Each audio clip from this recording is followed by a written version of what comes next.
नमस्कार दोस्तों, आज हम आपको कुछ ऐसे अद्भुत जीवों के बारे में बताएंगे जो अब इस दुनिया में नहीं है। सदियों से यह धरती लाखों प्रजातियों का घर रही है, पर क्या आप जानते हैं इनमें से कुछ जीव अब हमारे बीच नहीं रहे?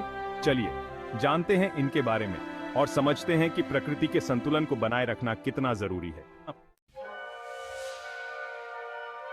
दोस्तों, क्या आप जानते हैं कि समुद्र की गहराइयों में भी एक ऐसा कोमल दानव रहता था जो आज हमारे बीच नहीं है? यह दानव और कोई नहीं बल्कि स्टेलर की समुद्री गाय थी। यह विशालकाय जीव उत्तरी प्रशांत महासागर में पाया जाता था। इसका नाम जॉर्ज स्टेलर के नाम पर रखा गया था, जिन्होंने 1741 में इस जीव की खोज की थी। लेकिन दुर्भाग्य से मानवों ने इस जीव का शिकार करना शुरू कर दिया, इसके मांस, चर्बी और खाल के लिए। और देखते ही देखते कुछ ही दशकों में स्टेलर की समुद्री गाय विलुप्त हो गई।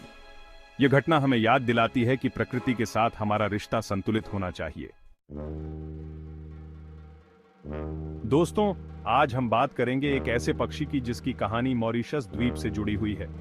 यह पक्षी था डोडो, जो अपनी अजीबोगरीब शक्ल और उड़ान भरने में असमर्थता के लिए जाना जाता था।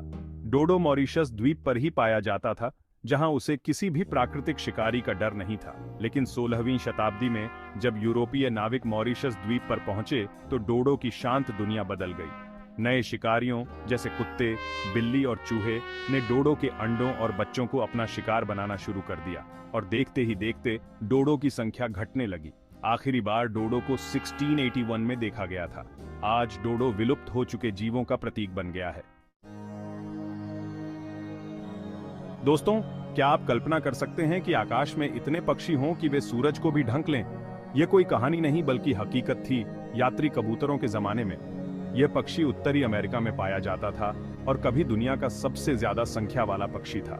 लेकिन 19वीं शताब्दी में मानव गतिविधियों के कारण यात्री कबूतरों की संख्या तेजी से घटने लगी। वन कटाई, शिकार और बीमारियों ने मिलकर इस पक्षी को विलुप्ति के कगार पर ला खड़ा किया।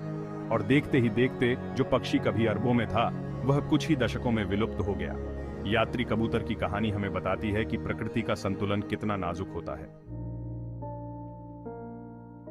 चैप्टर 5, ग्रेटॉक पंखों वाला एक और शिकार। दोस्तों, क्या आप जानते हैं कि एक समय ऐसा भी था जब पेंगुइन सिर्फ दक्षिणी ध्रुव पर ही नहीं पाए जाते थे? उत्तरी अटलांटिक महासागर में भी एक ऐसा पक्षी रहता था जो दिखने में पेंगुइन जैसा ही था। यह था ग्रेटॉक, जो अपने अनोखे काले और सफेद पंखों के लिए जाना जाता था।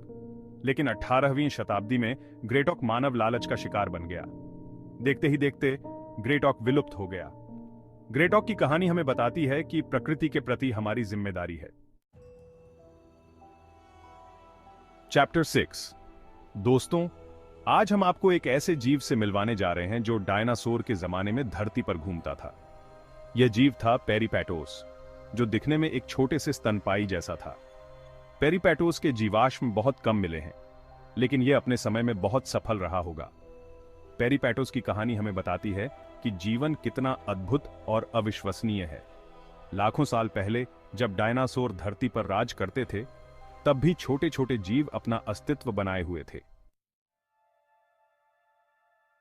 चैप्टर 7। दोस्तों, आज हम ऑस्ट्रेलिया के जंगलों में एक रहस्यमय शिकारी की तलाश में जा रहे हैं। यह शिकारी है तास्मानियाई टाइगर, जिसे थाइलेसीन भी कहा जाता है। 19वीं शताब्दी में यूरोपीय बस्तियों के बाद तास्मानियाई टाइगर की संख्या घटने लगी। आखिरी झांत तास्मानियाई टाइगर की मौत 1936 में एक चिड़ियाघर में हुई थी। कुछ लोग मानते हैं कि यह अभी भी जीवित है और ऑस्ट्रेलिया के दूर दराज के इलाकों में छिपा हुआ है। तास्मानियाई टाइगर की कहानी हमें यह याद दिलाती है कि हमें अपने ग्रह की विविधता की रक्षा करनी चाहिए।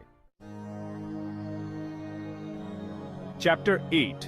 दोस्तों, आज हम मध्य एशिया के घने जंगलों और पहाड़ी इलाकों में एक शानदार शिकारी की तलाश में हैं। यह शिकारी है कास्पियन टाइगर, जिसे अपने भव्य आकार और चमकदार रंग के लिए जाना जाता था। यह बाघ की तीसरी सबसे बड़ी उप प्रजाति थी और मध्य एशिया के कई देशों में पाई जाती थी। 20वीं शताब्दी की शुरुआत में मानव गतिविधियों ने इसे खतरे में डाल दिया। शिकार और रहने की जगह का विनाश इसके विलुप्त होने के मुख्य कारण बने। आखिरी बार इसे 1970 के दशक में देखा गया था। इसके बाद से कोई पुख्ता जानकारी नहीं मिली है। ये थे कुछ अद्भुत जीव जो अब हमारे बीच नहीं हैं। इनकी कहानियां हमें याद दिलाती हैं कि प्रकृति का संतुलन कितना नाजुक होता है, लेकिन अभी भी देर नहीं हुई है।